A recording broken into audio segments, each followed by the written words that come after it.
To vary or not to vary, that is the question. The word vary is an adverb. It is also known as an intensifier. Vary can be used in many different ways, but I'm going to tell you how and why, and you shouldn't use vary so often.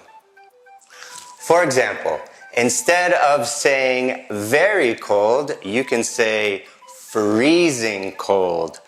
Freezing cold, very cold. Just like smart or clever. Instead of saying very smart or very clever, you would want to use brilliant or genius. Just like wet. Instead of saying very wet, you should use soaking or soaking wet. How about for valuable?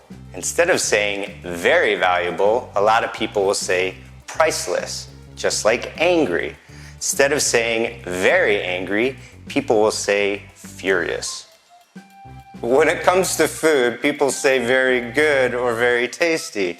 The word you want to use is delicious. How about for small? Instead of saying very small, you're going to want to say teeny, teeny tiny, or even smaller, you're going to want to say microscopic. Try to notice the times that you use very. There's probably a good chance that you have a better word that you can use, so use it. Since this is a very unique video, very unique. Can we use very unique? We're going to talk a little bit more when you can't use very. So this is Andrew with Yappy Corporate, and until next time.